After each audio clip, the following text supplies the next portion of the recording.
A while ago, I was approached by a longtime customer to help him out on one of his builds.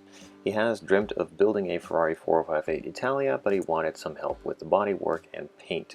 So I'm just going to be painting the exterior and also doing a couple of small modifications for some photo etch parts and other details to be applied onto the body, and then he will be doing all of the other bits. So I'm just focusing on the exterior paint work, and I will also be doing some of the clear parts, but that will be done off camera, and then he can finish off the build himself. So if you're expecting more than one video on this build, then that's sadly a no, but then in this case it's mostly the fun part of the build and the video series in my opinion, and that is just the exterior body work and also some paint work. As far as modifications goes, it's not really all that much that needs to be done, but some of them are removing the indicators on the front fenders and drilling a hole so he can make some of his own instead of using the molded in plastic parts, and create some custom clear parts for himself, and also add a panel line on the rear bumper for the upper piece to be done in the optional carbon fiber. Now this panel line is not here on the plastic kit, so that needs to be fully scribed out by me. So I'm just marking everything off and then moving on to the work itself. Some of the other bits were also to remove the molded in mesh, as he has a photo etch set, and we'll be replacing all that.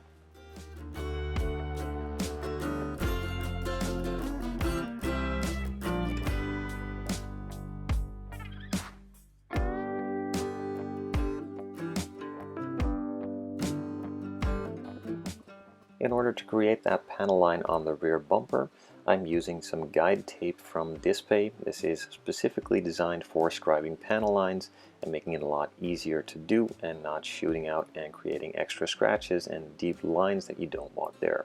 So you basically just stick the tape onto the position next to the panel line that you want to create, and then your panel line scribing blade has a nice edge to scribe along to, and makes it a lot easier to create a nice straight line. Or with this tape you can also do some curves and stuff like that.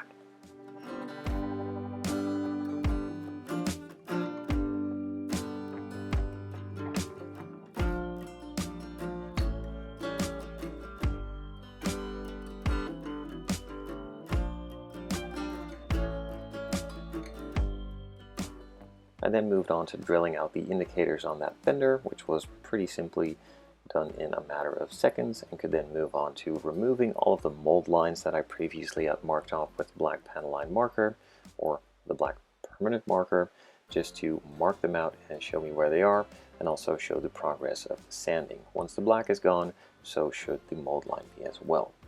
I did also scribe out a couple more of the panel lines on the doors for some of the rubbers. The ones that were on the kit were really shallow and pretty much non-existent, so scribing them out will make it a lot easier to paint that black part with some matte black later on to simulate the rubber.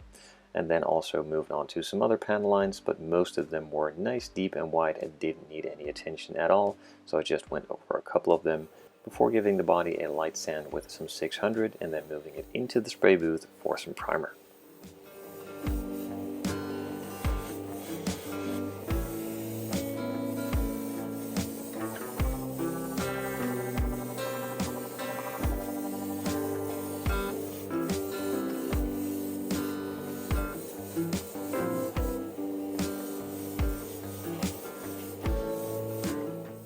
A couple coats of primer later and I could move on to sanding out some of the imperfections and some of the rougher areas.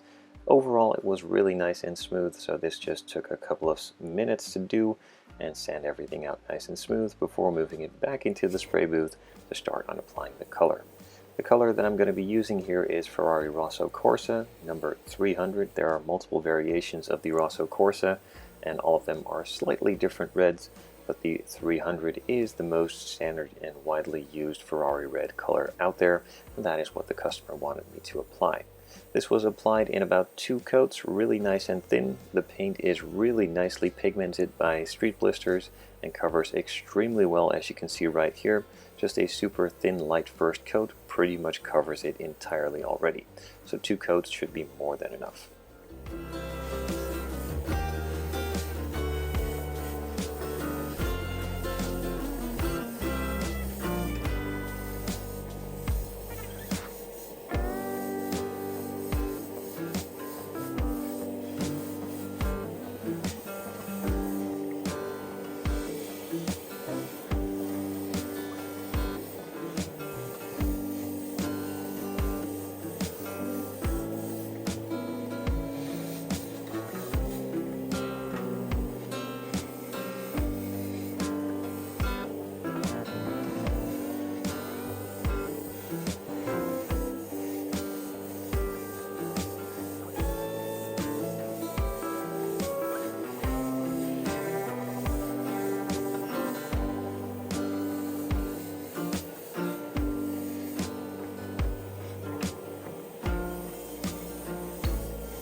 the first coat now applied, I let that sit and cure for about 10 minutes and moved on to the second coat.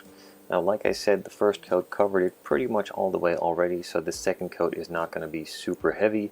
It's just going to go for extra coverage and making sure that I didn't miss anything.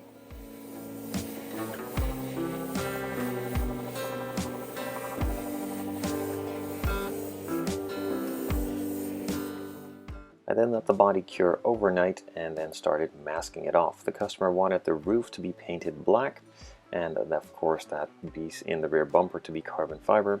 So I first masked off most of the exterior to paint the roof black, and then once that was done I moved on to that piece on the rear bumper to also paint that black before applying some carbon fiber decals on top.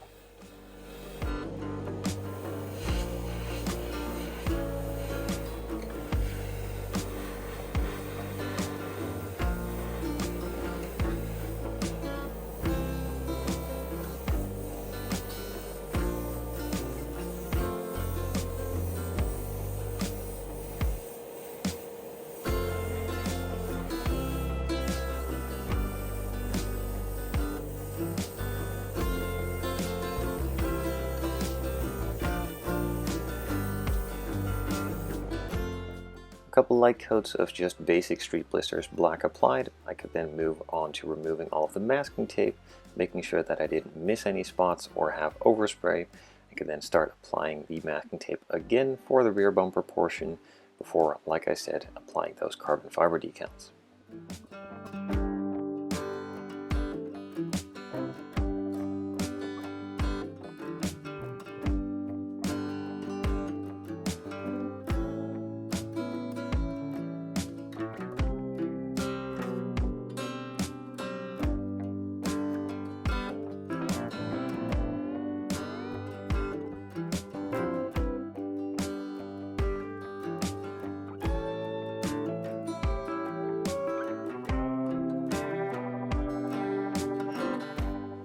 After applying the decal, forming and shaping it into the position that I wanted it to be, I let that cure for a little bit and moved it back into the spray booth for one of the final operations on the exterior, and that is applying the clear coat. Now, first of all, I'm going to go over the decal itself, just applying a light mist coat to get that acclimated to the clear, and then moving on to those hard to reach, easy to forget spots before I apply a light coat on the rest of the body.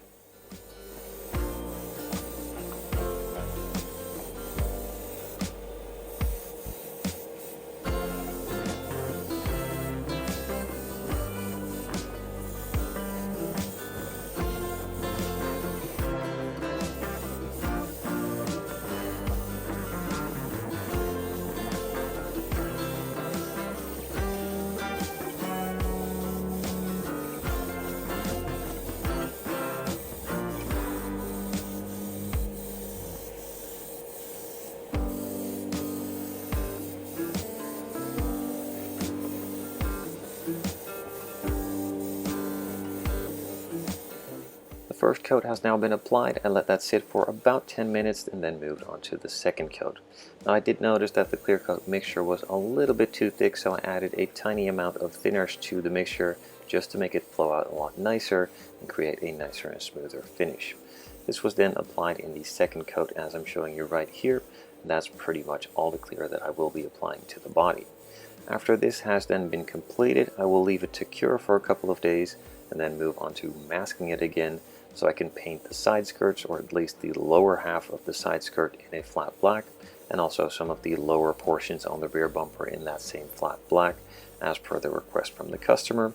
But that will be done off camera, as I've shown you many times before, and I ran out of time and I didn't want to risk it just putting the masking tape on too fresh of a clear coat, so I'm just going to let it sit and take my time to do that next week. That's pretty much it for this one. This is the end of the video series, so there will be no more videos on this one. I do want to mention still that there is a giveaway running on the TSMC Webshop for an airbrush, so if you're interested in winning those or one of those, please make sure to place your orders. We're getting really close to picking a winner, and you might be the lucky one.